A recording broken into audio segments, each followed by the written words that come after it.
Hello, Hello. tu m'entends Ah, bien? ouais, je t'entends parfaitement. T'as un casque et tout, toi. Tout l'a tiré. Ouais, ouais, bien équipé, t'as vu ça? Ouais, moi, Salut tout le monde. j'avais acheté un micro et en fait, quand je branche le micro, j'entends pas. Donc, finalement, moi, j'ai pas de matériel du tout. Bon, super, super. Ça, bon, on va commencer directement. Euh, Est-ce que je te présente ou pas? Je pense que tous ceux qui vont m'écouter te connaissent. Mais, Ouais, je pense qu'une bonne majorité, ouais, je pense, oui. mais bon, pour ceux qui tomberaient dessus sur YouTube par hasard, voilà, je suis avec Brian Boulan, le deuxième Belge qui est signé au Cage Warriors avec Donovan que j'ai eu avant-hier et qui est d'ailleurs connecté au live. Euh, on va directement rentrer dedans et avant de parler de MMA, parce que je sais que quand on va commencer à parler MMA, on va pas sortir du sujet. Tu es une des personnes qui a lancé un assez gros projet pour toi-même pendant le confinement. J'aimerais qu'on en discute. Donc, tu fais du coaching en nutrition. Ouais, ouais, ouais, tout à fait. Et là, voilà, on va peut-être commencer par là. D'où est venue l'idée? Est-ce que c'est quelque chose que tu voulais faire depuis longtemps ou est-ce que tu as profité, entre guillemets, du confinement pour lancer un nouveau projet? Et voilà, partons là-dessus.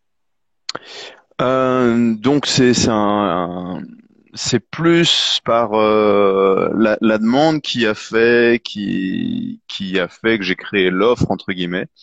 Donc j'ai un de mes élèves qui m'a demandé si je pouvais l'aider, l'accompagner, enfin le suivre pour perdre du poids suite au confinement. Et donc je lui ai proposé un suivi, un programme. Donc avec comme idée de faire quelque chose d'un petit peu différent de ce qui existe déjà, parce que je pense avoir quand même une bonne base sur le plan de la nutrition avec tout au long de ma carrière, en ayant testé différents régimes, différentes manières de manger et en ayant engrangé pas mal de connaissances. Et donc j'ai souhaité lui proposer un service un peu différent, donc avec un suivi journalier quasi à chaque repas en fait. Parce qu'on va dire que l'offre actuelle, elle est plus de l'ordre de comment dire ça, un bilan, un plan de diète, et puis la personne est un peu laissée seule. Et en fait, moi, j'avais profité de ça, on va dire, pendant le confinement avec mon préparateur physique, donc qui était, je lui faisais quasi des bilans à l'époque tous les jours. Maintenant, c'est hebdomadaire. Et ce suivi-là, j'avais trouvé ça vraiment très très intéressant, et donc j'avais utilisé un petit peu cette méthode-là que j'avais demandé à mon préparateur physique, hein, de m'accompagner sur WhatsApp. Et donc j'ai mis ça en place, et puis après j'ai eu d'autres personnes qui m'ont fait la demande. J'ai proposé mes services, et et puis ça a continué comme ça. Donc moi c'est quelque chose qui me plaît beaucoup, et puis les résultats sont là. Les résultats sont là, les personnes perdent du poids et perdent du poids proprement, et tous en fonction de leurs objectifs. Alors ça, c'est un autre aspect un peu différent aussi, je pense, de ce que je propose. C'est que d'être combattant, moi j'étais éducateur spécialisé et j'ai eu une formation assez poussée sur enfin poussée. Ma formation consistait en grande partie à l'individualisme, à l'individual, comment on peut appeler ça? Au projet individualisé en fait. Donc l'individualisation des projets, voilà. Et en gros de partir non pas de ce que l'on pense savoir, ce que l'on sait sur la personne et ce que l'on veut pour la personne, mais de ce que elle souhaite réellement, de ce qu'elle a comme moyen, comme objectif, et comme enfin tout ce qui peut lui permettre de pouvoir réussir, quoi. Et donc c'est un petit peu ça que je propose. Donc de pouvoir partir d'un bilan bien général, de pouvoir mettre en place des objectifs qui sont vraiment 100% personnalisés, et d'avoir un suivi journalier. Donc j'interviens comme une sorte de personne ressource, que ce soit autant pour les questions plus pratiques, questions un petit peu théoriques, etc., ou pour remotiver les troupes, ce genre de choses, quoi. Ouais, et donc, en fait, tu fais beaucoup moins dans le volume que d'autres programmes qui sont plus généralistes et qui peuvent toucher Non, plus de monde, mais qui sont moins optimalisés par rapport aux personnes. Tu prends moins de personnes, mais tu passes plus de temps sur chacun de tes clients. Ah oui, exactement, c'est exactement ça. Euh, non, pour l'instant, je propose pas réellement une méthode, genre par exemple de perte de poids, de prise de masse. Il n'y a pas de, on va dire que toutes les connaissances sur la question de la nutrition sont facilement, euh, on va dire, assimilables. On peut les apprendre assez facilement. Le savoir, enfin, il y a des formations qui coûtent pas très très cher et qui sont accessibles à tous.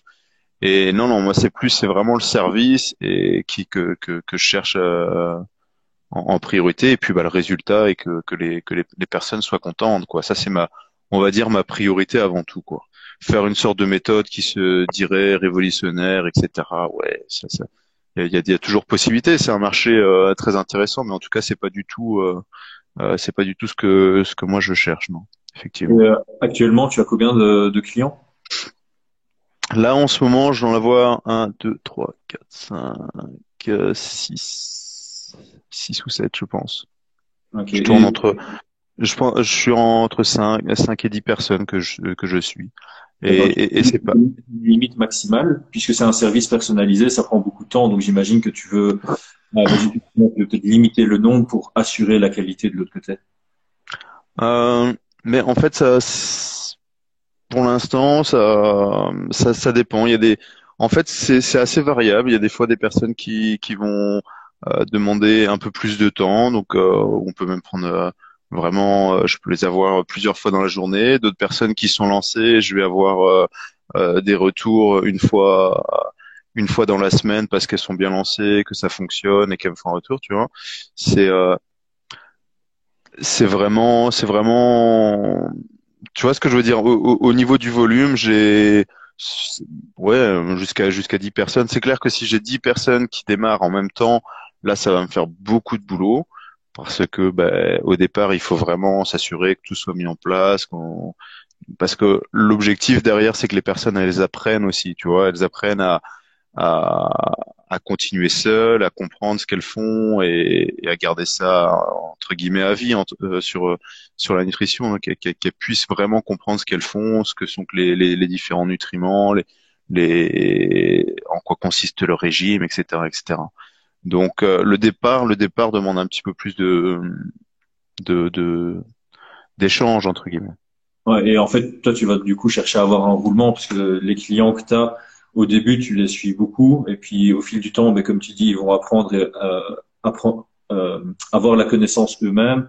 Et donc, tu vas peut-être les gérer une fois enfin, tu vas peut-être avoir des échanges puis une fois par semaine, puis une fois par mois, et puis ils vont être totalement autonomes. Comment est-ce que tu vas Mhm. retrouver ta clientèle? Je vois que tu fais un peu de pub sur Instagram. Est-ce que tu comptes aussi beaucoup sur le bouche à oreille? Parce que les business de service, enfin, ça se développe plus généralement via le bouche à oreille parce que c'est ça qui offre le plus de crédibilité au projet finalement. Mhm. Bah on va dire que c'est un petit peu toute la difficulté de faire plusieurs choses en même temps. Là, comme tu as pu le voir sur les réseaux sociaux, je commence à me concentrer vraiment sur ma préparation pour les combats, parce que ça reste quand même ma priorité. Donc, au deuxième confinement, j'étais en train de me dire que j'allais faire un petit peu de publicité, faire une page, etc., etc., et commencer à bosser. Mais c'est vrai que ça demande énormément de temps. Et puis, bah voilà, je garde quand même. Là, je continue avec un petit roulement, le bouche à oreille, et je reste assez concentré plus sur ma préparation. Tu vois ce que je veux dire? Donc là, pour l'instant, ouais, c'est plus du bouche à oreille pour le moment, un petit peu de com sur mes réseaux sociaux, mais on verra. Je pense que peut-être après les fêtes aussi, parce que là, commencer un régime avant Noël, c'est un peu difficile, quoi. Ouais, ben soit tu anticipes les fêtes de fin d'année et tu perds 2 kilos avant d'en reprendre, soit tu les perds après les avoir pris. Maintenant, pour Ouais. compléter ce que tu as dit avant sur le fait que ben, la nutrition t'a beaucoup appris en expérimentant toi-même et la question qu'on a eue en live de Karim qui demandait si tu allais faire des formations axées sur le cutting pour sportifs. Étant donné que tu as aussi pas mal d'expérience dans le cutting, tu en as fait minimum 12 puisque tu as 12 combats pro, tu en as peut-être fait quand tu étais en amateur.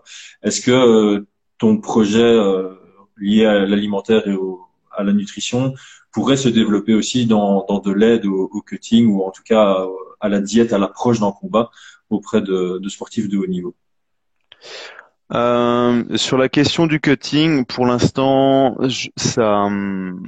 ça fait partie en tout cas des choses que j'ai envie de développer, mais alors en étant formé, on va dire, en parlant de cutting, pour répondre à la question, c'est vraiment sur l'aspect de perte de poids rapide, courte, pour pouvoir être pesé le jour de la pesée. Hein. C'est pas du cutting pour bien différencier entre le cutting et le régime, tout simplement. Hein, où on va attaquer plus la masse graisseuse. Le cutting, on va on va faire on va diminuer drastiquement toute la réserve d'eau qu'on a en soi et on va la récupérer juste après. Donc c'est vraiment plus qu'un effet yo-yo parce qu'on perd de l'eau et on la récupère pour combattre. Donc sur l'aspect cutting, ouais, c'est quelque chose que j'aimerais bien développer, mais je pense pas que ce soit un marché très porteur pour le moment parce que je pense c'est pas assez professionnalisé au niveau du MMA en Europe, comme on peut l'avoir aux États-Unis, où on va avoir des combattants professionnels qui vont s'entourer de vrais spécialistes dans la question pour le faire correctement. Et souvent, ceux qui font appel à des professionnels pour le cutting, c'est pour des cuttings qui sont très difficiles. Donc, je sais le faire, je sais sans aucun souci, mais je pense pas que je vais réellement développer ce truc-là. Je sais pas encore. Ouais, en fait, tu pourrais le laisser sur la table jusqu'au moment où tu as quelqu'un qui est prêt en fait à faire l'investissement à l'approche d'un de ces combats. Ouais, voilà. Mais je pense quand même que dans un avenir proche, je vais passer des formations qualifiantes sur ce sujet-là, en tout cas. Tu penses à celle de, comment il s'appelle, Lockhart?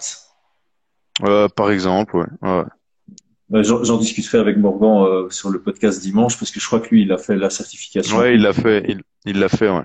Il l'a Il a fait pas à Dublin, je crois. Je l'avais croisé à Dublin et je pense qu'il faisait la formation la même semaine où il s'entraînait là-bas. ah, ouais, pas mal. Ah, Mm. ben, effectivement, ben, c'est vrai que ça, lui, il l'a fait pour lui-même, je pense, et je crois qu'il aide deux, trois personnes dans le fait. Je crois qu'il avait pris justement en charge deux combattants du SBG dans leur marketing. Mais effectivement, je pense que la demande n'est pas encore super grande et principalement en Europe. Il en avait parlé et il l'avait fait pour aussi en tant qu'investissement hein, en se projetant dans un futur, après sa carrière professionnelle, ça serait un outil qu'il pourrait utiliser s'il devenait coach, etc. Donc il en avait déjà parlé, je sais plus sur quel support, mais en tout cas, je me rappelle que c'était plus un investissement aussi pour l'avenir. Mm. Ouais, ben, c'est clair. Je pense que j'en parlais encore avec Michael Lebou hier. Tous les athlètes de MMA, ils doivent un peu penser à leur après-carrière. Alors, il y en a certains qui bossent pendant leur carrière, et puis il y en a d'autres qui doivent un peu s'assurer l'avenir. C'est vrai qu'une fois qu'on ne combat plus, on doit se trouver une activité. Et là, par exemple, toi, t'en Oh, trouves dans le coaching personnalisé en nutrition. Et c'est vrai que si le MMA évolue comme on l'espère tous, à terme, se spécialiser dans la nutrition pour athlètes MMA et dans le cutting et même dans le régime mm. pré-combat et la réhydratation après cutting, ça peut être des tuyaux, c'est une niche dans une niche en quelque sorte. Ouais, ouais, mais je t'avoue que pour l'instant, je préfère la nutrition avec des personnes euh, voilà qui ont leur propre projet, peu importe le projet en fait. Moi, ce qui m'intéresse, c'est les projets de chacun et puis on travaille dessus et on met en place les moyens quoi.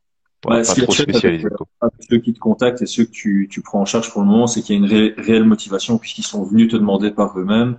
Mm, Ils ont un objectif qu'ils veulent absolument atteindre et je pense que ça c'est valorisant aussi pour toi d'avoir une clientèle que tu sens que tu peux aider et qui font réellement les efforts par derrière. ouais, c'est vrai, c'est vrai. Ouais, ouais, tout à fait, tout à fait.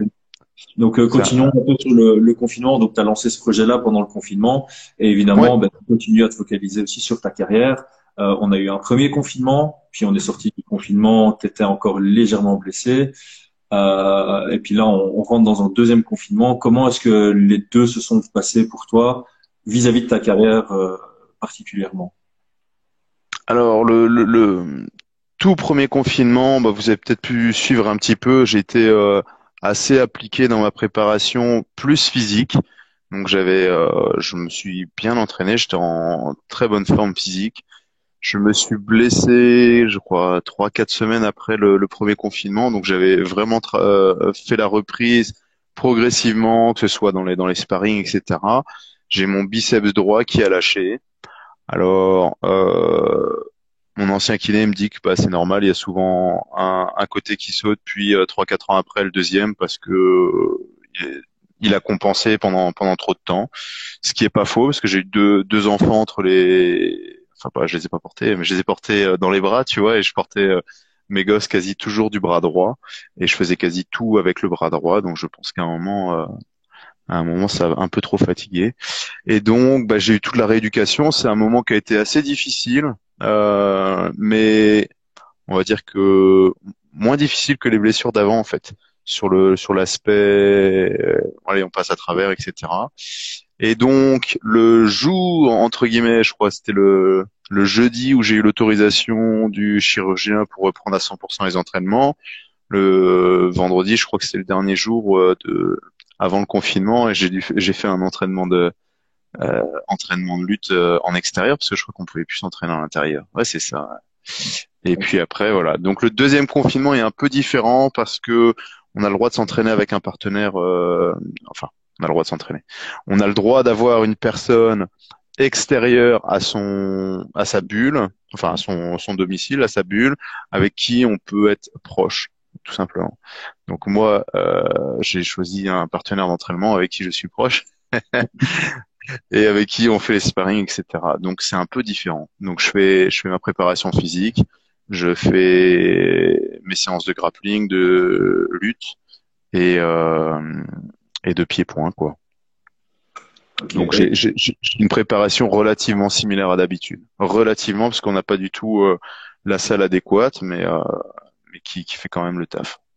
C'est ça, ça suffit considérant la situation, d'autant plus qu'au final, il y a quasi personne qui peut s'entraîner de manière totalement optimale. Donc, ce que tu Non. as mis en place suffit pour rester au top du niveau par rapport à la concurrence également. Ouais, je pense là que pour l'instant, on fait avec les moyens du bord, mais c'est pas mal. Ça change un petit peu, on va dire, bah, la routine, hein, tout simplement. Et non, non, c'est pas mal. Je suis assez content pour l'instant de la tournure de la préparation. J'ai hâte que ça avance un petit peu aussi au niveau physique, parce que là, je suis en train de récupérer ma forme d'avant, parce que je suis à plus 4 semaines, plus 5 semaines quasiment depuis le feu vert du chirurgien. Donc ça monte, ça monte, ça monte, et je sens que j'ai encore une bonne marge de progression, et je me sens pourtant en aussi bonne forme qu'avant, ou voire en meilleure forme, quoi. Oui, Donc ben, ça. d'ailleurs, il y a plusieurs élèves Kings qui m'ont dit que tes cours de lutte étaient déjà très très bien avant le premier confinement, mais que entre le premier et le deuxième confinement, ils ont percé le plafond. Il me semble que tu as observé beaucoup de combats de lutte, de lutte dans le premier confinement. Euh, non, on va dire que avant le premier confinement, on faisait beaucoup de luttes tournées vers le MMA. Donc, on avait vraiment un jeu. Enfin, moi, ça faisait partie un petit peu du truc. Donc, on faisait par exemple du MMA à la cage, du MMA de la gréco, MMA. On mettait les petits gants. On avait une stratégie où il pouvait y avoir des frappes. Après le deuxième confinement, on a fait la lutte libre. La lutte libre, c'est vraiment... Et avant le premier confinement, on faisait beaucoup de gréco aussi. On a fait de la lutte libre, lutte universitaire, donc avec, comment dire ça, un retour un petit peu aux sources, donc avec les règles un peu universitaires. Et parce que je trouvais qu'il fallait revenir un petit peu aux bases pour certains. Et je pense qu'il y en a beaucoup qui ont apprécié, mais en fait, c'était déjà là avant, si tu veux. Tu vois ce que je veux dire? Après, pendant les vidéos de lutte, moi, je t'avoue que je regarde dès que j'ai le temps, quoi, tout le temps. Matin, si je dois faire à manger, je vais mettre l'ordinateur, je vais regarder les combats. Donc, mais oui, on a beaucoup plus bossé en lutte libre, et je voulais passer un cap. Il y a un autre truc aussi, hein, que j'avais annoncé suite à mon combat à Birmingham en octobre, que le prochain combat, ça allait être un peu différent. Donc j'ai fortement axé, je suis en train de fortement axer, j'avais déjà fortement axé ma préparation autour de la lutte, lutte libre, gréco, etc., et autour de la boxe anglaise. Donc l'objectif, c'est vraiment de pouvoir revenir parce que je pense que au niveau des derniers combats, il va falloir que je fasse une grosse différence, un gros step up, on va dire. Et donc, ouais, j'ai toujours ce projet de revenir et de casser entre guillemets la baraque, quoi, que ce soit que ce soit debout ou au sol. Je veux qu'il y ait ouais, qu'on voit une grosse différence, quoi. Ouais. Ouais. Mhm. Tu considères est-ce que tu considères que observer beaucoup de vidéos de lutte, comme tu dis, pendant que tu déjeunes ou pendant que tu es à la maison, améliore considérablement ton jeu, ou il te faut absolument de la pratique combinée à ça? Ah bah clairement, si tu regardes juste des vidéos, tu vas pas forcément progresser, ça c'est sûr, hein. Il y a plein de fans de MMA qui ne pratiquent pas, enfin, ils vont pas devenir combattants de MMA. Par contre, moi j'ai toujours conseillé à mes élèves de se nourrir de vidéos, pas de highlights, pas de trucs trouvés sur YouTube parce que ça dénature complètement le combat, mais de regarder les combats, comment ça se passe, de regarder au niveau du temps, au niveau de la stratégie, du temps qui reste, pourquoi ils sont partis faire ça. Ça, on le fait beaucoup sur le Discord. Parce qu'on parlait de projet, c'est un gros projet sur lequel je bosse aussi. On le fait beaucoup sur le Discord. On va regarder des combats en entier. On va, quand il y a un finish par exemple, on revient souvent en arrière pour voir s'il y a eu des choses est-ce que le combattant l'a cherché, est-ce qu'il l'a vu, est-ce que son coin lui a donné une indication, ce genre d'éléments en fait. Quand je regarde des combats de lutte ou de boxe anglaise, ça fait partie des choses que je fais. Donc en lutte, combien de temps il reste et c'est passionnant parce qu'on a des jeunes lutteurs universitaires qui arrivent par exemple sur le circuit international, qui affrontent des gars qui sont là depuis quelques années et en fait qui ont un niveau incroyable déjà, c'est hallucinant. Mais ah, c'est- mais le comment on appelle ça?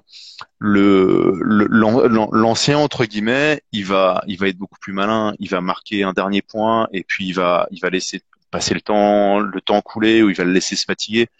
C'est c'est ce genre de choses quoi, parce que voir des superbes takedowns, je vois par exemple il y en a qui sont abonnés sur Instagram à des chaînes de lutte et avec des super mises au sol.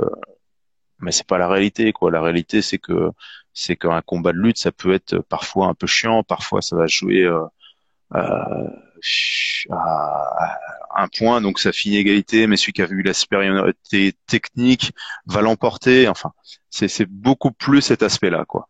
Et en MMA, en boxe anglaise, on retrouve aussi cet aspect-là, et ça fait partie des choses qui sont ouais, qui permettent de progresser, quoi.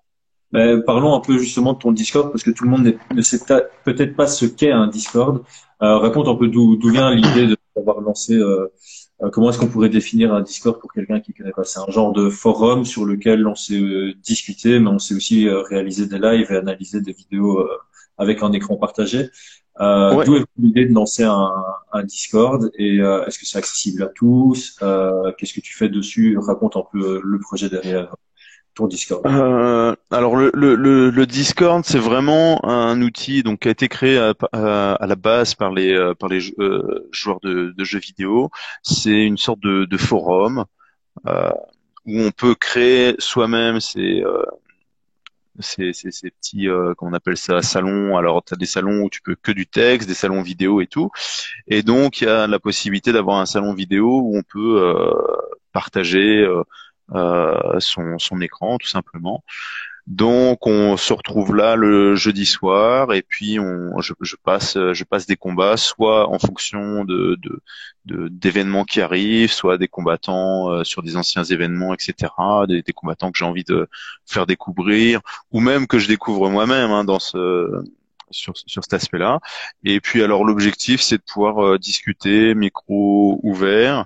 Alors moi j'ai le micro ouvert bien sûr et puis bah, les gens ont un push to talk, donc ils appuient sur un bouton, ils peuvent parler quand ils veulent, ils peuvent poser les questions en direct, ils peuvent intervenir, et donc c'est un côté Interactif. très interactif, très sympathique. C'est assez un team dans le sens où voilà, il faut aller, tout le monde sait que t'es là, etc. C'est pas la même chose du tout qu'un live Instagram ou un live qu'on peut retrouver sur d'autres plateformes, YouTube ou Twitch, où on sait pas trop qui regarde, etc. Et ouais, c'est beaucoup plus interactif. Moi, j'aime vraiment bien ce petit côté-là. On se retrouve tous ensemble, on regarde les combats. Euh, Moi, ça me permet, pareil, comme je te disais, hein, je regarde beaucoup de combats parce que je crois sincèrement dans la possibilité de progresser, d'avancer euh, grâce à ce média-là, tout simplement. Et donc, c'est un petit temps bien particulier. Et donc, on a un forum. Sur le forum, on partage un petit peu sur le lendemain des combats, qu'est-ce qui s'est passé, s'il y a des combats à regarder, les combats qui vont arriver. J'ai un petit forum privé entre guillemets, donc pour ceux qui sont là depuis quelques temps ou pour les élèves, où je partage des vidéos que je trouve intéressantes sur l'aspect technique. Euh, j'ai des forums où les gens peuvent poser des questions, etc. Tu vois. Ouais, et justement, il y a eu deux analyses récentes, je pense que c'était deux dernières, qui me paraissent peut-être intelligentes, intéressantes à aborder ici. Comme ça fait un genre de petit teaser aussi pour ceux qui sont pas sur. Ouais, Donc la toute dernière, si je me trompe pas, c'est Shimaev, et l'avant-dernière, c'était Mason Jones, ce qui me permettra de ouais. faire la transition de mon sujet d'après. Donc commençons par Shimaev. Est-ce que tu sais un peu résumer ce que toi tu as observé pendant votre analyse ensemble sur le Discord jeudi passé? Ouais, tout à fait. J'ai fait d'ailleurs un petit bilan sur Twitter de Chimef avec quelques gifs. Si vous passez sur Twitter, allez le voir, il est assez sympathique. Je Donc, Shimaev. Alors, moi, je connaissais juste un petit peu le côté hype, etc.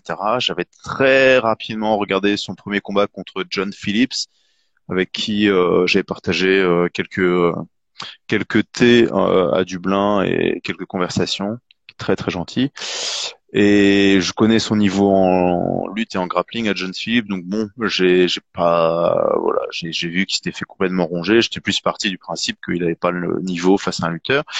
Et après, j'ai vite fait regarder ce qui s'était passé, mais là, en analysant, on va dire, et les anciens combats qu'il a fait au Brave et les combats qu'il a fait à l'UFC, oui, effectivement, on a pu se rendre compte qu'il avait un très très bon niveau de lutte et surtout un très très bon niveau de ce qu'on appelle de riding. Donc, il va être capable de contrôler son adversaire, un adversaire qui va être au sol ou à genoux, il va le contrôler, continuer à le frapper, sans forcément avoir un contrôle au niveau de la jambe, donc un leg ride, donc aller crocheter la jambe, ce genre de choses, et sans non plus forcément avoir besoin d'aller chercher ce qu'on appelle le wrist control, donc le contrôle du poignet. Ce qu'on retrouve beaucoup pourtant chez d'autres combattants qui sont des spécialistes du ride en MMA comme Ben Askren ou comme Nurmagomedov par exemple. Eh bien, lui, il l'utilise très très peu. Et c'est en tout cas moi ce que j'avais vu, c'est une de ses particularités. Et je pense que parce que j'ai vu qu'il avait fait des combats de lutte libre. Je pense que contrairement, alors Ben Askren c'est un petit peu différent, hein. Ben Askren c'est un petit peu différent parce qu'il a quand même bien modifié. Euh, mais en lutte libre, on peut pas, une fois à genoux, on peut pas aller attraper ses mains ensemble, tu vois, on peut pas avoir de grip ensemble ou quoi que ce soit. On est obligé de contrôler avec les mains quasi ouvertes ou alors au niveau du poignet, hein, comme le fait Ben Askren. Et donc, je pense que ça fait partie de ses points forts, ça, parce que ça lui permet de pouvoir contrôler son adversaire tout en frappant et tout en étant extrêmement mobile. Donc, je pense que ça reste quand même un très très bon client. Ouais. J'ai hâte de le voir. Je suis un peu déçu qu'il ne combatte pas. C'est à Qu'il ne... Lionel Edwards. Ouais, ouais, ouais.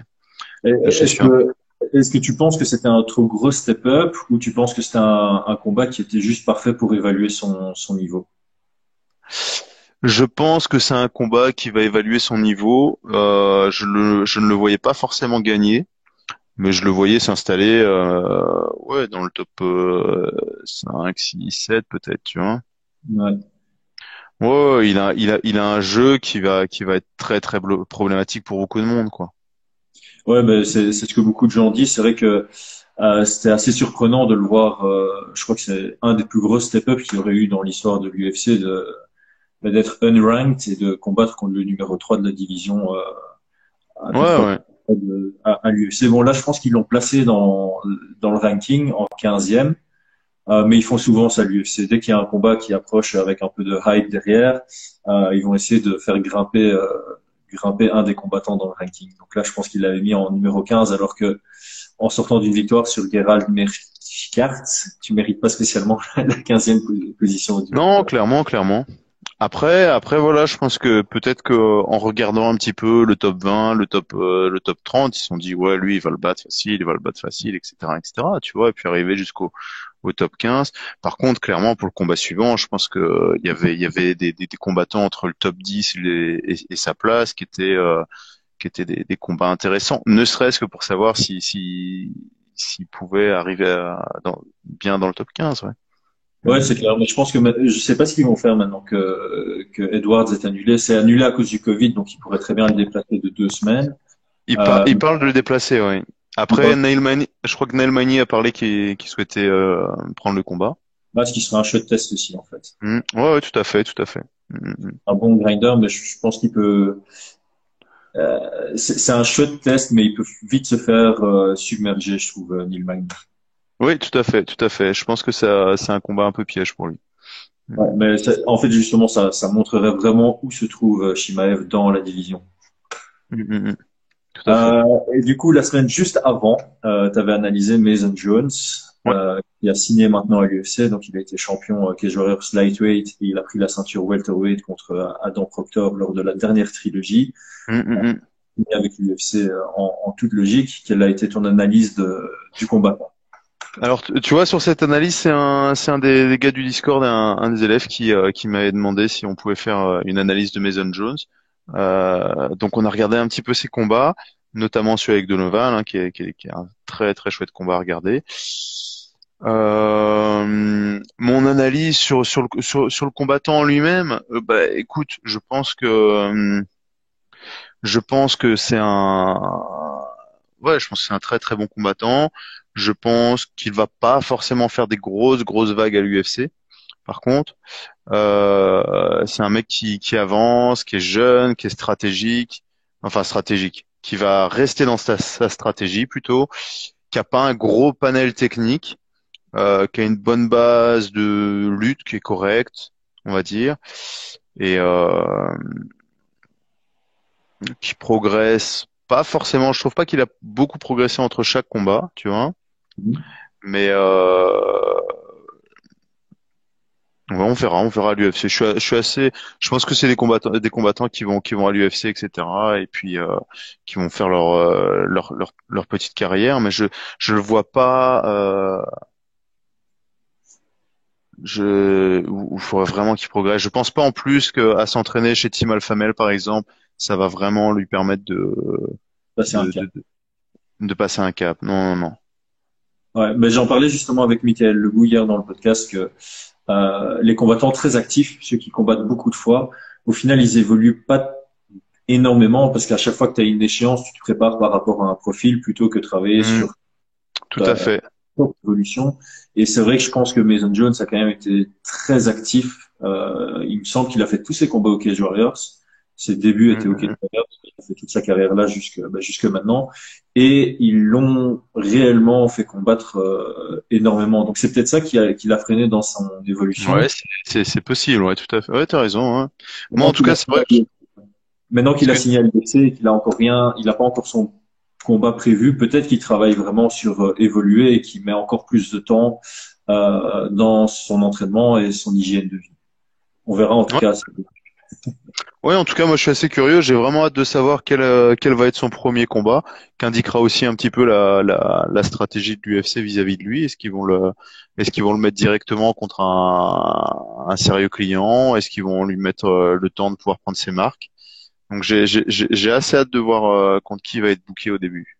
Bah, Mais j'espère qu'il aura un traitement plutôt comme Nathaniel Wood et comme Jack Shore plutôt que comme Rhys McKee. tout à Euh, fait. Parce que Rhys Maki, vraiment, c'est un peu comme Craig White, qu'ils avaient signé l'année passée ou il y a 2 ans plutôt. C'est des traitements vraiment de last minute. Et puis, ils se sont rendus compte quand ils l'ont signé qu'il avait peut-être pas le niveau UFC. Donc, et d'ailleurs, Alex Morono, maintenant, il a battu Rhys Maki et il se tape Anthony Pettis. Et Sérieux? ouais, ça a été annoncé Ouais. aujourd'hui. Parce Et qu'il a fait un superbe combat, Luis Maki, contre Moreno, hein. Franchement, moi, j'ai trouvé qu'il a très très bien combattu. C'est un peu dommage, ouais, clairement. ouais, il a quand même fait quelques erreurs Ah de oui, jeunesse, bien sûr, hein. beaucoup surengagé alors qu'il pourrait jouer beaucoup plus de son allonge. Mais c'est un défaut qu'il a depuis le début. Ouais. Je regardais encore ce week-end son combat contre Perry Goodwin. C'est clair que tu vois qu'il est très bon, qu'il a beaucoup de potentiel, mais qu'il est encore Ah bah, tôt dans sa carrière. il est jeune encore, hein. Je pense Oui, que, il est ouais, très ouais. jeune. Ouais, ouais, très Mm. jeune. Mais je pense que lui, par exemple, je trouve, je pense il a vraiment possibilité de bien progresser encore étrangement, tu vois. Ouais, mais justement, je pense aussi, je pense que ce qui serait intéressant pour lui, en tout cas, j'espère que son management fera ça, c'est de le laisser un peu sur le côté pour le moment, de le laisser travailler sur lui et évoluer, parce qu'en fait, il a pris son combat contre Shimaev, il me semble, à 8 jours, avec un Ouais. équipe de 8 jours, Ouais, et c'était ça. Alex Morono, c'était un combat de 2 mois après, hein, parce qu'il a fait ses débuts à l'UFC il y a 2 mois. Donc, encore une fois, ça revient à, il n'a pas eu le temps de se concentrer sur lui-même et sur s'améliorer. Il a dû se concentrer directement sur un nouvel adversaire. Mm. Et donc voilà, à la dernière trilogie, comme tu avais fait l'analyse, Mason Jones a signé à l'UFC. La nouvelle trilogie du Cage Warriors arrive je vais pas dire le week-end parce que c'est jeudi, vendredi, samedi, mais ça arrive la semaine prochaine. Sur les 3 événements, est-ce que tu vois des combats intéressants par rapport à des signatures potentielles à l'UFC? Donc, est-ce que tu vois des athlètes qui, en cas de victoire, seraient à même d'aller signer à l'UFC juste après? Bah, clairement, hein? Je te prends un peu de cours, je t'avais pas envoyé la question à l'avance. Bah, clairement, je pense que Morgan qui combat pour la ceinture featherweight, je pense que la question elle se posera pas. Enfin, si, je pense pas il aura à la défendre juste après. Je pense qu'il pourra signer. On a, on a comment il s'appelle le 85 là, j'ai oublié son nom. Mathias Frédéric. Ouais, lui, je suis pas sûr qu'il puisse signer juste après un combat, même s'il a fait des très très bons combats. Je pense qu'il a besoin d'un ou deux combats encore de défense de ceinture, parce qu'il manquait. Il a vraiment une puissance, il a vraiment une force, mais il manquait un petit peu de sportivité, je sais pas comment on pourrait appeler ça, tu vois. Utilité et propreté aussi, peut-être un peu. Propreté, ouais. Il y a qui d'autre comme ceinture? Il y a Grant, hein? Jack, Jack Grant contre Agi Sardaï en Je pense qu'il lightweight. devra. Ouais, je pense que Grant, il a eu sa chance. Il devra encore combattre une ou deux fois s'il gagne la ceinture. Je pense qu'il devra la défendre une ou deux fois. Ouais, Et hein? il la perdra contre Donovan après. Ouais, bien vu.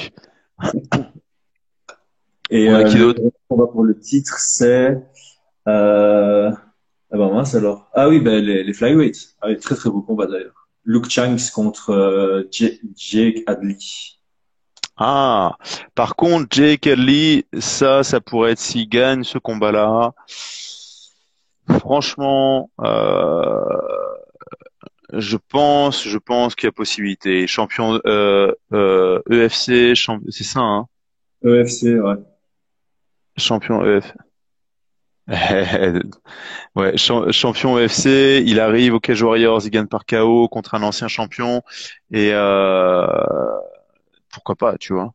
Clairement, Jake Lee une fois, deux fois et ouais, de nous on sait que tu vas le péter. On en doute pas une seconde. Et donc ouais, Jake Lee, je mettrais bien une pièce sur lui. Luke Shanks, je pense que s'il gagne, il a pas le profil pour signer ou il devra combattre encore une fois parce que ça n'a pas le profil qui sera apprécié d'avoir une sorte de grinder comme ça. Ouais, c'est Voilà. clair. Les grinders en flyweight, c'est pas ultra apprécié auprès de Non. l'UFC. Ils essaient pour leur moment de sauver la division et ils le font bien. Je trouve que tous les Ouais, combats de 10 flyweight, ils délivrent à mort. Mais donc justement, ouais, ils ont besoin de profils plutôt comme Jake Adley qui a un énorme finish rate pour la division des flyweight, justement. Tout à fait. Et Jake Ellis serait une belle signature pour l'UFC s'il prend la ceinture. Lui, il pourrait signer. Franchement, je vois pas pourquoi il défendrait, parce il a un petit peu déjà tout. Il a même parlé qu'il voulait monter en 61 pour combattre, pour la ceinture et tout, tu vois. Donc, Ah non, bah, non, il y a. Tu dis? ce serait au final intéressant de voir Jake Hadley contre Jack Cartwright. Ouais, mais c'est pour ça, tu vois, en termes de potentiel, etc. Je pense que ça serait plus intéressant de le faire signer et de le faire se développer à l'UFC plus rapidement que d'aller prendre, euh, tu Pour vois un ce que je risque. veux dire, Ouais. prendre des risques, etc. Et ouais, ouais. Et en plus, l'UFC a besoin de flyweight parce que la KT elle est vraiment pas terrible, quoi.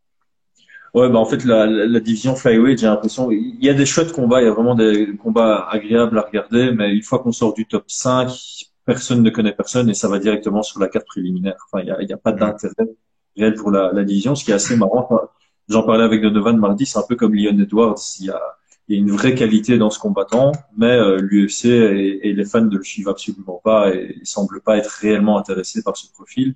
La division des flyweights, c'est un peu la même chose. Il y a énormément de Fight of the Night qui sortent de cette division. Il y a beaucoup, beaucoup de combats qui sont super agréables à regarder. Il y a beaucoup plus de finish que ce qu'on pense. Mais au final, c'est quasi, enfin, même Brandon Moreno, là, ça se retrouvait sur la carte préliminaire, là, au dernier UFC, alors qu'avec sa victoire, maintenant, il combat pour la ceinture dans son prochain combat. Ouais, ouais, c'est vrai, c'est vrai. Je pense qu'il y a quand même enfin voilà, ça fait partie aussi du MMA. Il y a il y a beaucoup de spectateurs qui aiment se mettre à la place du combattant en fait, tu vois ce que je veux dire, qui vont euh, se voir à la place du combattant et qui vont suivre des combattants, donc des combattants qui pèsent beaucoup moins qu'eux, comme ça, ils vont, tu vois, qui sont en dehors de la moyenne, donc. Enfin, moi, je le vois bien. Hein, je suis surtout je suis surtout les gars qui font mon poids, et je le vois bien. Il y a plein de gars, quand tu leur demandes qui ils suivent, c'est souvent en fonction de leur poids naturel, tu vois, qu'ils vont garder. Toi, Bah, tu suis pas dans mal. ce cas-là, c'est plus sympa de peser 61, 66 ou 70 kilos que 120 parce que les combats poids lourds sont généralement moins agréables. Non, c'est clair, mais je pense qu'il y a un petit peu de ça. Et je pense que la grande majorité des gens pèsent entre 16, ouais, 60, 65 et 85, tu vois. Et ça fait partie des catégories. Et puis, bah, il y a les catégories reines, les poids lourds. Il y a le côté un peu plus gros bœuf spectaculaire à regarder, tu vois. Au premier rang. Voilà, exactement, exactement. Et donc, mais parlons de ta catégorie un peu, et justement, on parlait de Jack Cartwright tantôt. Qu'est-ce que tu penses du champion actuel du Cage Warriors? Bah, j'ai été très impressionné hein, par la nuit où il a gagné la ceinture. Enfin surtout par le premier combat. Le premier combat. Son deuxième combat beaucoup moins. Il avait combattu contre comment il s'appelle? J'ai oublié son nom. Wagner C'est quoi? au premier tour et en finale Non non contre. non. La Je parle défense, de la défense. défense.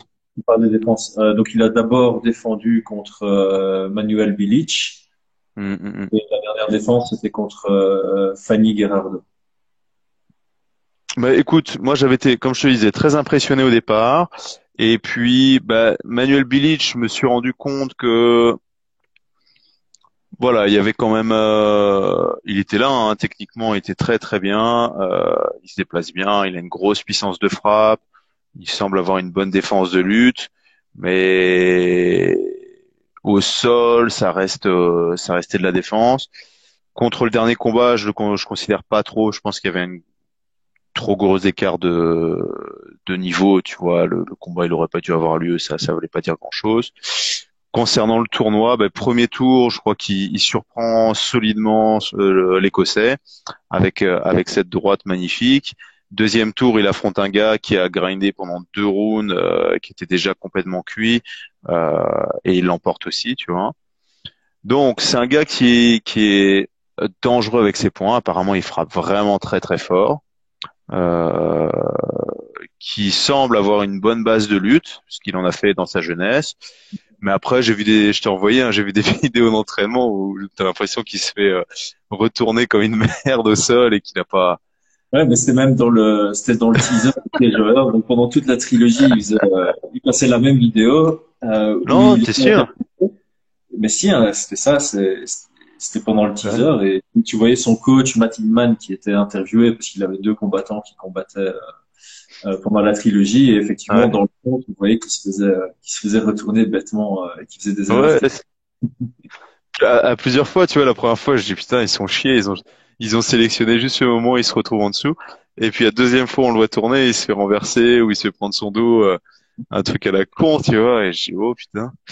Donc non, après voilà, hein, ça reste un très très bon combattant. J'ai hâte de voir son prochain combat, donc il sera en 2021, je pense, de Mhm. voir réellement.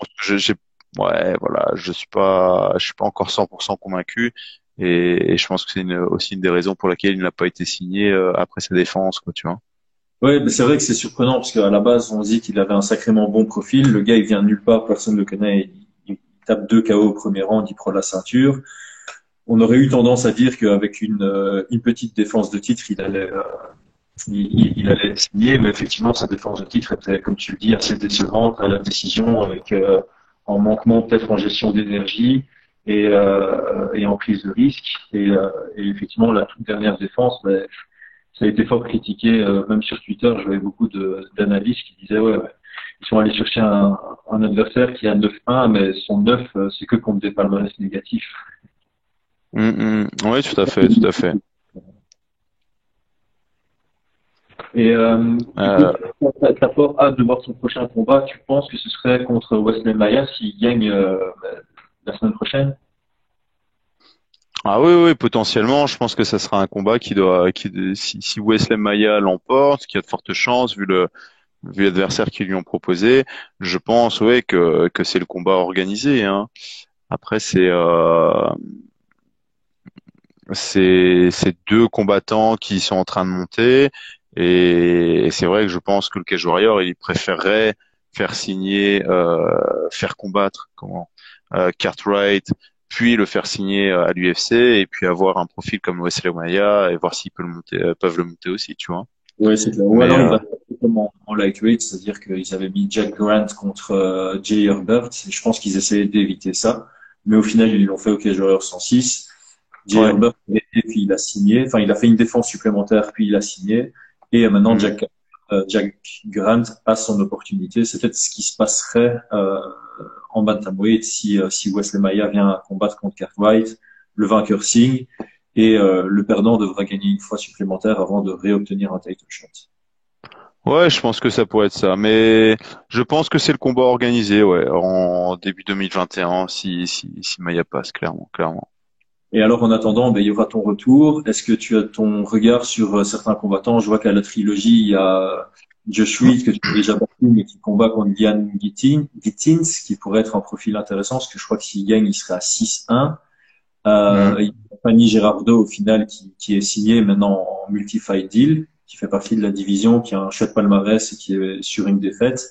C'est un peu les noms qui ressortent, ou alors Adam Wilson qui avait perdu contre Wesley Maia lors de la dernière trilogie. Est-ce qu'il y a un profil qui te plaît parmi ceux-là ou tu préférais peut-être une nouvelle signature à affronter? Moi, ça c'est comme je l'avais un petit peu annoncé, je veux pas, je veux mériter entre guillemets le title shot, tu vois. Je veux aller pour la ceinture et que ce soit pas genre ah tiens on va mettre Brian ou un truc comme ça, tu vois. Donc un combat, deux combats, ce que je veux c'est vraiment marquer les esprits. Donc peu importe. Je préfère toujours que ce soit quelqu'un qui est déjà signé dans la division. Ça veut dire que à mon sens, vu que le Cage Warriors quand même signe souvent des combattants de qualité, etc., ça a un peu plus de valeur. Parce que souvent, quand elle fait venir pour un combat comme ci, comme ça, c'est plus pour remplir sa carte. Ah tiens, hop, pourquoi pas. Donc ouais, moi, on verra ce qu'il me propose, mais en tout cas, dans les noms que tu cites, ouais, peu importe lequel, quoi, ça sera bien, quoi. Ce sera bien pour Mars. Ouais, ça sera bien pour Mars, et puis après on verra, parce que on verra. Imaginons que je mette une grosse patate et que Après, pourquoi pas directement, si ça vaut le coup, directement signer pour ou faire un call-out pour la ceinture, tu vois. Mhm. Enfin voilà. On verra, on Mais verra. justement, tant que j'étais et que Donovan est connecté au live, Yandine m'avait dit que la prochaine trilogie sera normalement le même week-end qu'un pay-per-view UFC. Et comme il parlait du mois de mars, j'ai regardé aujourd'hui et ça tomberait le 6 mars. Donc, c'est une chouette date en début de mars. Ah, Et ah ouais, c'est cool ça. historiquement, les ratings, on aime bien le premier week-end de mars, puisque la dernière fois que Donovan et toi avez combattu, le premier week-end de mars, c'était un 3 mars, et c'était votre double victoire par KO au premier round au Pays de Galles. Bon, bah on va se préparer pour ça alors. On va se préparer pour ça. Peut-être pour ça aussi.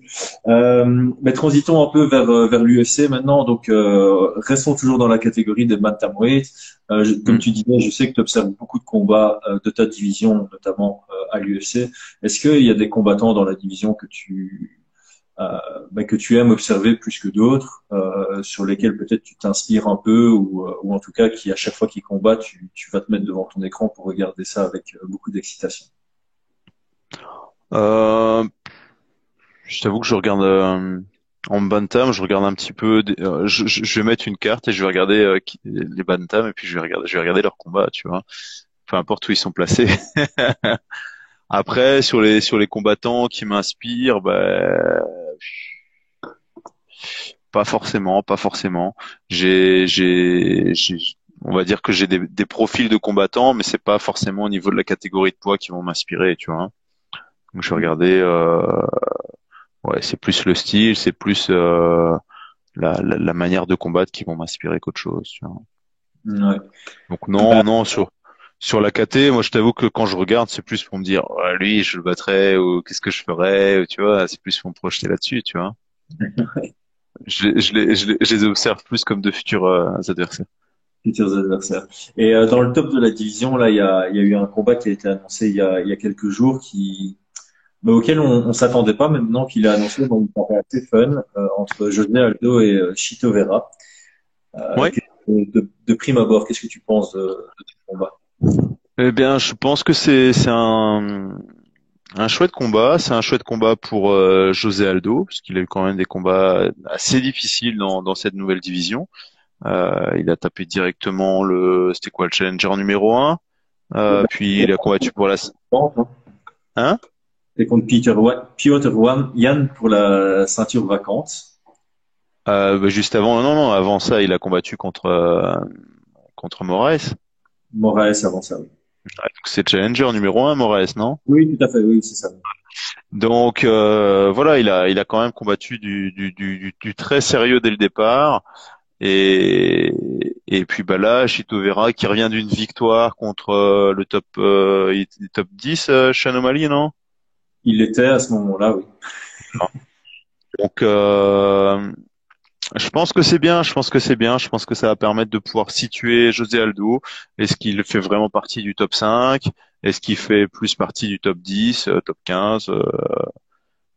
On va voir. Et puis bah Chito Vera, ouais, c'est un gars que je suis. Je regarde quand même régulièrement ses combats. Je pense que c'est un gars qui restera un petit peu dans la zone où il est, là, top 10, top 15. Je le vois difficilement monter. C'est pas comme un que je suis beaucoup. Comment il s'appelle? Celui qui a perdu contre Funk Master là. Sandhagen. Ouais, Sandagun. Sandagun, lui, je le suis depuis, je crois que depuis qu'il est arrivé à l'UFC. Et c'est le genre de profil où on se dit, ah, lui, il a vraiment quelque chose de différent, il va aller loin. Donc voilà. Ouais, je suis Donc totalement d'accord. D'ailleurs, cette dernière victoire était plutôt impressionnante contre Moraes.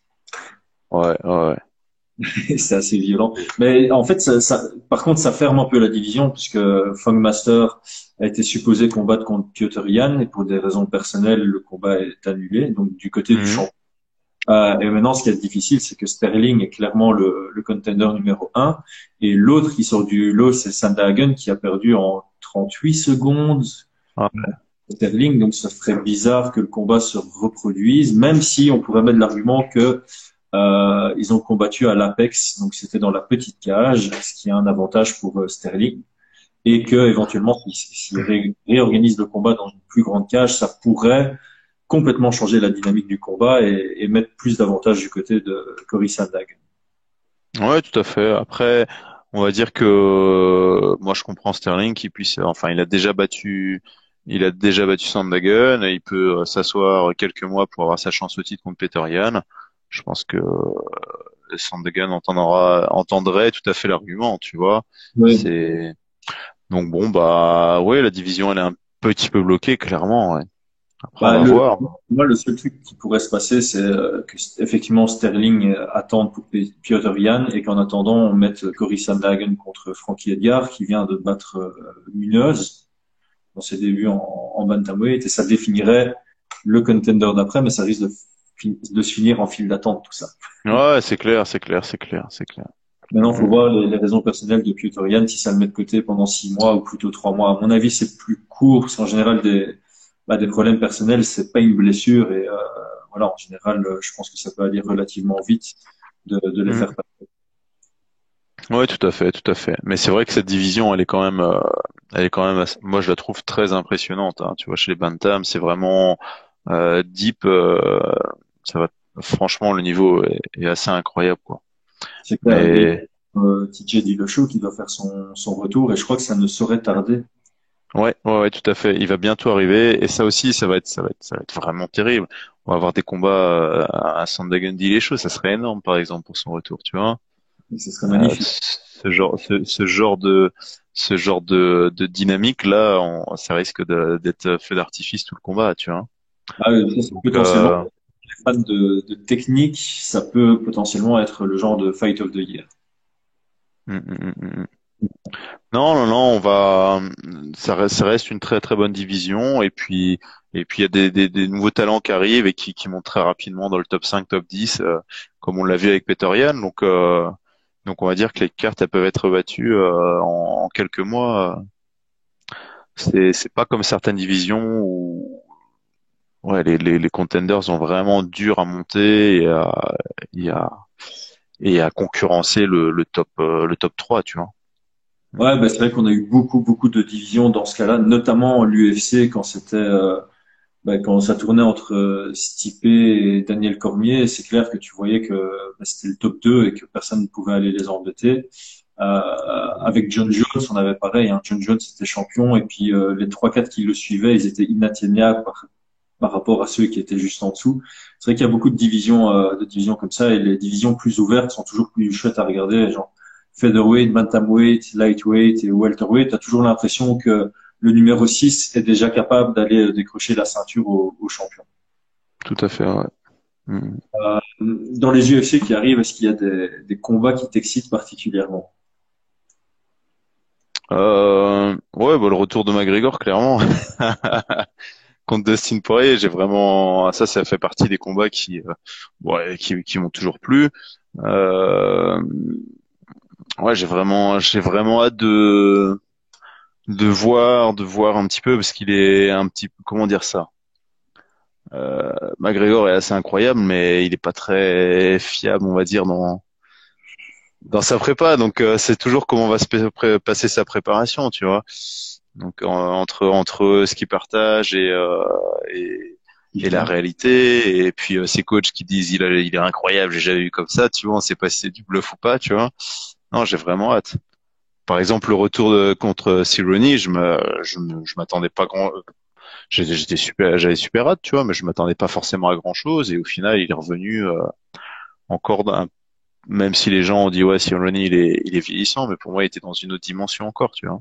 Non, mais Donc ça, ça, qu'il a complètement dominé et il est arrivé prêt. il est arrivé quoi? Prêt. Il était Ouais, prêt. ouais, tout à fait. Ouais. Mhm. Il y a ce combat-là, là on a encore vu comment il s'appelle Ali Abdelaziz, le manager de Nurmagomedov qui vient teaser là, et des trucs comme ça. Donc ça aussi, ça fait partie des. Mais bon, ça on va pas. Mais ça faisait partie des combats. Après, qu'est-ce qu'il y a? Il y a plein de combats incroyables en décembre. Je sais plus. Il faudrait que je regarde la liste. Mais Ferguson Oliveira dans la même division. ouais, ouais, ouais, ça va. J'ai hâte de voir ce combat-là. Je me demande si je verrais bien Oliveira. Et la surprise. Ah, ouais, je pense, ouais. Fort possible. Fort possible. Et ouais, il y a vraiment moyen. Et sinon, dans les autres combats, qu'est-ce que Holloway je Kata, Cyril Gane contre Junior Dos Santos, qui peut être intéressant. L'âge du Lambeau, moi j'appelle ça.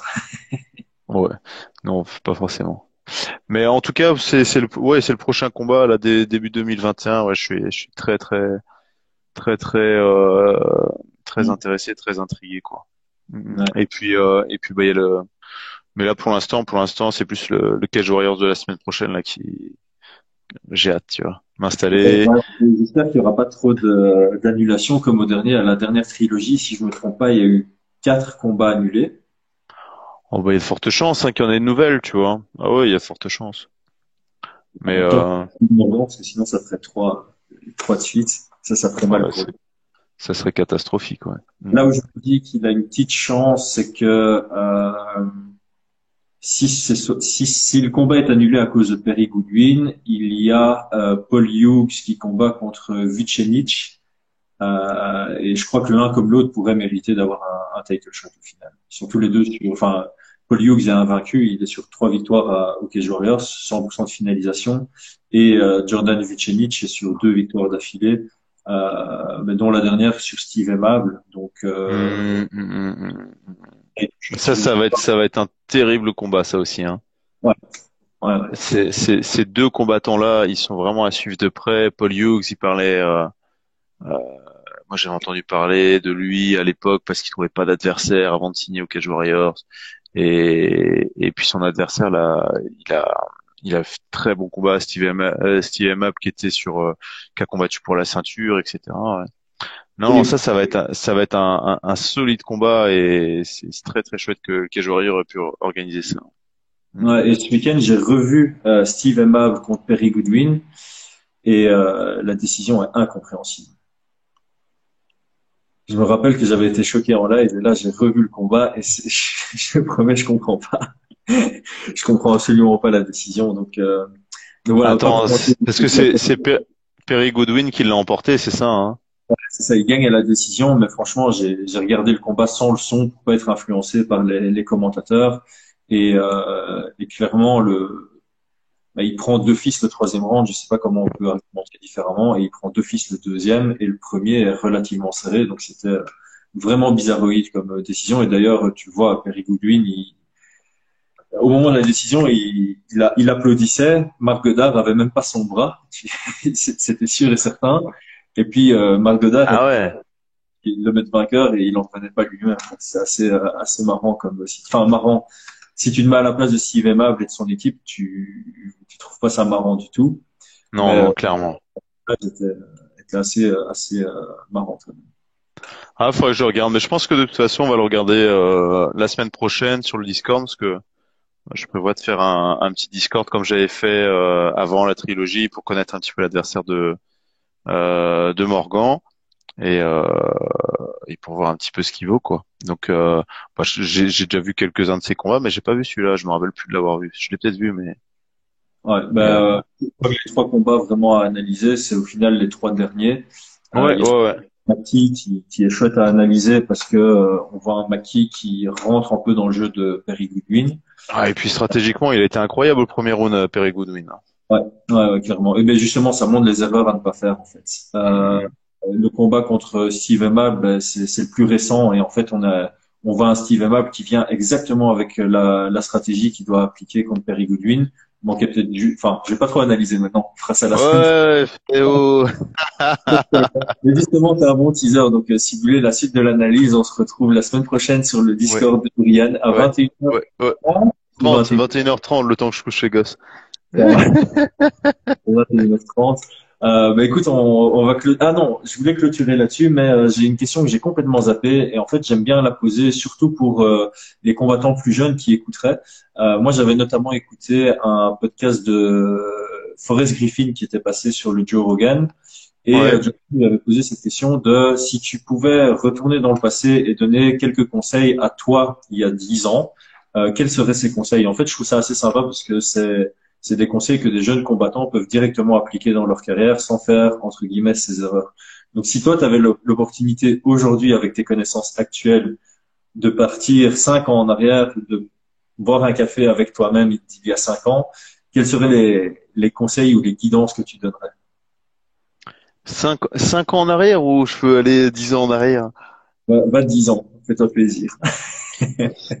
Ah, je pense que oui, si je repartais en arrière, 10 ans en arrière, je pense que je dirais à mon moi que de gérer ma charge d'entraînement et de ne pas me ruiner physiquement à vouloir m'entraîner des heures et des heures comme mon coach me le disait et enchaîner des 3, 4, 5 heures d'entraînement par jour.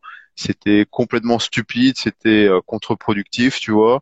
Et, et voilà, ce qui m'a vraiment fait changer, c'est quand j'ai eu euh, mon coach de lutte, qui était un ancien champion olympique, qui m'a littéralement bon, engueulé, mais j'ai dit c'est n'importe quoi, vous êtes où là et tout, qui s'entraînait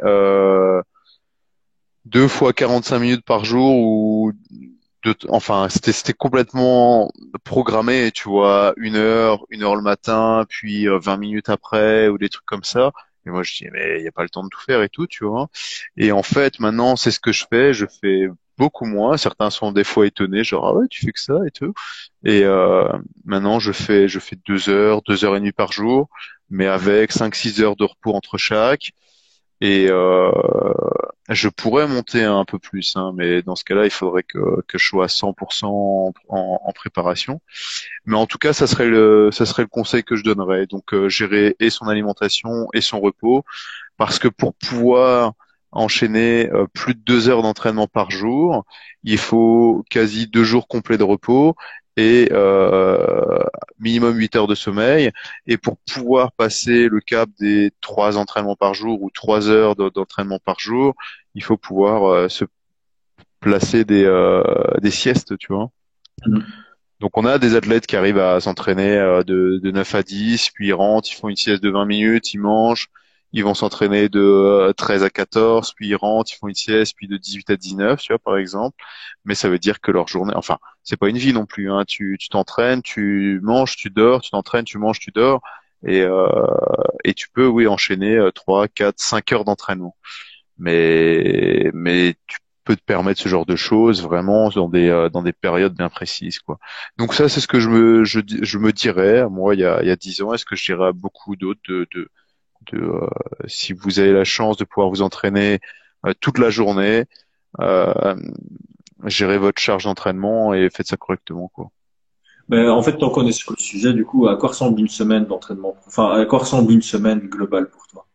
Alors, moi, on va dire que ça fait un bon 5 ans que je faisais du lundi au vendredi avec samedi et dimanche de repos. Et donc, je faisais mes entraînements 2 fois par jour. Une fois le matin, les entraînements avant soit 9h30, 11h ou soit euh, ouais 9h30, 11h, c'était à peu près la moyenne. Et un entraînement en milieu d'après-midi vers 15h ou voire le soir. Il y a pendant longtemps, c'était à 18h, mais ça commençait à être 18. Non, c'est quelle heure? 10, ouais ça. 18, 19, 18h15. 30. Mais le soir, c'était difficile de dormir après s'ils étaient trop intensifs. Je ne gérais pas du tout ma charge d'entraînement. Là, ça va faire depuis quelque temps que je gère tout ça. Et maintenant, j'ai changé. Je fais lundi, mardi, mercredi, entraînement 2 fois par jour. Jeudi, repos complet. Repos complet, à peu près. Vendredi, samedi, gros entraînement. Et dimanche, repos complet. Et alors là, je suis vraiment super content parce que quand je faisais 5 jours d'affilée, on va dire que le jeudi était très difficile dans le sens où mes entraînements, j'étais pas réellement à fond, on était plus dans l'endurance. Le vendredi matin, souvent je faisais lutte, j'étais un peu sur la corde comme ça, donc c'était des entraînements difficiles. Et le vendredi soir, j'étais censé faire de la muscu et je galérais, je la faisais, mais vraiment sans grande ambition, tu vois. Et du coup, tu ne Là, prenais pas la plus-value, ou en tout cas le bénéfice de l'entraînement estompé, c'est ça? Hein? Voilà. Et donc le samedi, j'étais super content de prendre ma pause. Le dimanche, je commençais à vouloir retourner m'entraîner. Alors que là, maintenant, le lundi, mardi, mercredi, je m'entraîne vraiment bien. Le mercredi, c'est la journée vraiment hard, on va dire. Le jeudi, je m'entraîne pas parce que je suis mort de toute façon. Le vendredi, ça repart. Donc demain, j'ai muscu et l'après-midi, je vais avoir fartlek, donc j'ai un entraînement. Donc c'est à peu près moyen. Le samedi, 8 rounds de lutte, 8 ou 9 ou 10, ça va dépendre. Donc c'est assez intensif. Un entraînement un peu plus souple le soir. Et le dimanche, je suis qui, je me repose et je repars. Et ça, c'est vraiment le top. Ça veut dire que je garde mes trois blocs vraiment de qualité, enfin mes deux blocs d'entraînement vraiment de qualité sur les 3 jours en fait, tu vois. Mhm. Et là, je suis passé aussi avec le suivi des nuits, le suivi polar pour évaluer la charge d'entraînement, tu vois. Donc ça me permet de savoir si j'accumule pas trop de fatigue ou ce genre de choses. Et Et tu adaptes. Donc, si tu vois par exemple que ton corps est un peu trop fatigué, tu écoutes et tu supprimes un entraînement ou tu remplaces l'entraînement ou alors tu postposes l'entraînement plutôt. euh, là, par exemple, cette semaine, j'ai réduit un petit peu. Là, j'avais fait 4 semaines. 4 grosses semaines d'entraînement. Après, tu vois, il y a aussi, il faut regarder un peu le futur, tu vois. Donc là, j'ai une semaine un peu plus souple. Je prends 10 jours de congé en décembre. Donc ça va être aussi assez souple, tu vois, avant de repartir pour faire deux gros mois de prépa avant le combat. Et donc là, je vais avoir là cette semaine-là a été un peu plus souple. Les 2 semaines suivantes vont être très chargées. Puis semaine souple pendant les vacances. Et puis après, on va repartir, tu vois. Donc il y a ça aussi. Il y a entre chaque jour, on va dire la charge d'entraînement et puis bah des blocs comme ça parce que si tu veux, on va dire que s'entraîner à fond, à fond, à fond, à fond pendant des mois et des mois et des mois, si c'est pour que 2 semaines avant le combat tu commences à saturer, c'est pas très très bon, tu vois. Effectivement. Ouais, ouais, non, c'est clair. Mais moi, enfin, j'ai toujours dit ça, vaut mieux s'entraîner un peu moins, arriver au combat à 100% que s'entraîner un peu plus, arriver au combat à 80%. Ouais, voilà, voilà. Donc ça c'est un petit peu ce que je fais. Et alors sur la question de savoir si je suis fatigué, je vais m'écouter. J'ai beaucoup de mal à le faire. À, à vouloir diminuer parce que j'ai tendance un peu pas à culpabiliser mais à me dire ah non faut que je m'entraîne et tout et donc c'est pour ça là je bosse avec François qui est mon préparateur physique là depuis pas mal de temps et qui a beaucoup on va dire réduit la charge ma charge d'entraînement tout simplement euh, et qui a on va dire travaillé plus sur la qualité tu vois la qualité de l'entraînement. Parce que je t'avoue que moi avant c'était plus grinder, faire des sparring, beaucoup de sparring, s'entraîner, tout le temps, tout le Moi, temps, tout le comme temps. beaucoup, en fait, hein, ça vient beaucoup des mentalités américaines où Ouais. on a l'impression qu'il faut s'entraîner fort, s'entraîner dur tous les jours, parce que les jours où on s'entraîne pas fort et pas dur, notre adversaire le fait et du coup il prend une longueur d'avance. Mm, Alors qu'au mm, mm. final, clairement, si on prend en considération le surentraînement et comme tu disais tantôt, la saturation à force de trop s'entraîner et de fatiguer son corps, ben, c'est clair que ça fait quelques années qu'il y a beaucoup d'athlètes qui se disent, OK, il faut s'entraîner plus intelligemment plutôt que plus dur. Mm. Mais en fait, si tu veux, je sais pas si les Américains, je pense qu'il y a les Brésiliens aussi hein, qui ont quand même bien joué là-dedans avec le jiu-jitsu brésilien où tu fais des rounds et des rounds et des rounds et allez, allez, boah, boah, et puis ça y va et ça y va, tu vois, et tu t'arrêtes jamais, t'as les bras qui sont tétanisés à la fin de l'entraînement et on dit c'est pas assez, tu vois. Donc il y a aussi cet aspect-là. Il y a la volonté dans les sports de combat de passer un peu à travers le mental comme ça, tu vois. Moi, j'ai été entre guillemets formé à vas-y, on y va, on te cravache comme ça pour être sûr que le jour du combat tu flanches pas, tu vois. Mais c'est c'est enfin ça te permet, je sais pas, si ça te permet de gagner de la confiance pour un combat, mais au final, moi je me rends compte que ça change rien, tu vois. Un combat c'est un combat et c'est pas parce que tu vas tenir que tu vas faire tous tes rounds, par exemple tes 8 rounds de 6 minutes en jiu-jitsu brésilien et que tu arrives au bout en train de ramper, qu'en combat tu vas pas t'écrouler au premier round, tu vois, de peur, tu vois ce que je veux dire. Ouais, Donc c'est une théorie que Gaethje avait dit, je pense, en tout cas c'est un lutteur qui avait donné cette théorie que en lutte, ben ils ont depuis le plus jeune âge, depuis pardon le plus jeune âge, ils ont l'habitude de s'entraîner dur et de passer outre la fatigue et la douleur et donc ça devient, enfin ça forge un mental. Alors que les strikers, ben il y a un peu moins cet aspect de passer outre la difficulté et plus la possibilité quand on est fatigué en pied-point ben, de circuler et d'éviter l'effort, alors qu'en lutte bah, même si tu es fatigué, si ton adversaire force l'échange, tu es toujours occupé à jouer avec tes grippes et à fatiguer et à devoir rester mentalement dans le combat parce que bah, une fois que c'est fini, c'est fini. Et donc il y avait un peu cette théorie comme quoi le fait de se surentraîner et de pousser la machine à 120% tous les jours, ça forge un certain mental qui permet en combat de rester dedans alors que ben, les strikers allaient plus facilement, entre guillemets, abandonner dès le moment où ils étaient trop fatigués. Ouais, je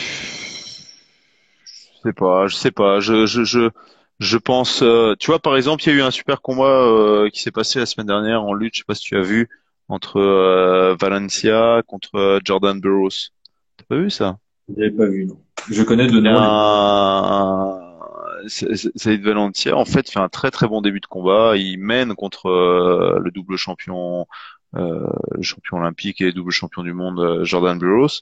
Et en fait, il s'écroule complètement de fatigue euh, dans les dernières minutes. Et Jordan Burroughs, il lui passe dessus, tu vois, et il le bat sans trop de problème. Et la question, elle est, enfin voilà, les deux s'entraînent depuis des années. C'est des gros travailleurs, etc. Et il n'y a pas une question de mental, tu vois. Une fois que tes muscles ils sont, c'est de la chimie, tu vois. Une fois que tes muscles ils sont complètement tétanisés et remplis, il peut plus se déplacer, le gars, tu vois. Même s'il a appris à continuer l'effort, à un moment c'est fini. Et la différence ici, elle est pas de savoir qui a le plus grindé à l'entraînement. La différence, elle est déjà, ben, elle est surtout sur ce combat-là, parce qu'on va pas savoir, on va pas les faire courir, savoir qui a le plus d'endurance. Elle a été surtout sur la stratégie, en fait, sur la stratégie où on a un Jordan Burroughs qui est ultra expérimenté, qui gère le stress, qui gère des situations très très compliquées parce que c'est pas la première fois où il se fait malmener par un petit jeune, tu vois, et il retourne la situation sur les dernières minutes. Et c'est plus l'aspect stratégique en fait qui joue là-dedans, tu vois. C'est plus la stratégique qui a fait qu'il allait jusqu'au bout de l'effort. Et le combat était difficile pour les deux, sauf qu'il y en a un qui a été plus intelligent et qui a mieux géré son énergie, tu vois. C'est ça.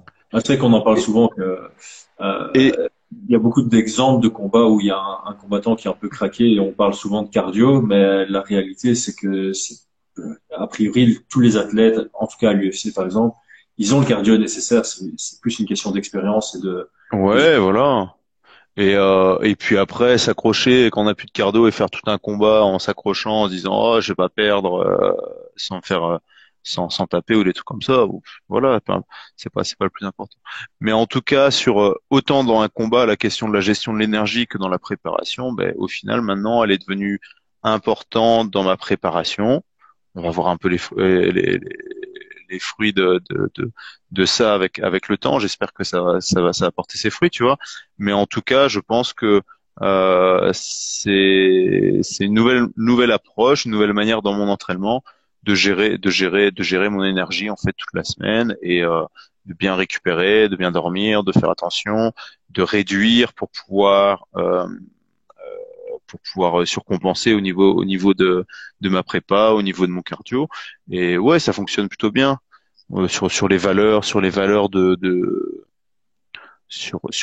Je peux suivre mes valeurs au niveau du cardio, par exemple, et j'ai très bien progressé. Et puis même quand je tourne maintenant, mon cardio il tient sacrément la route, tu vois. Donc alors que je suis à 4 semaines, tu vois, seulement depuis que je peux me remettre à 100% entre guillemets, tu vois. bah, c'est prometteur pour dans 3 mois.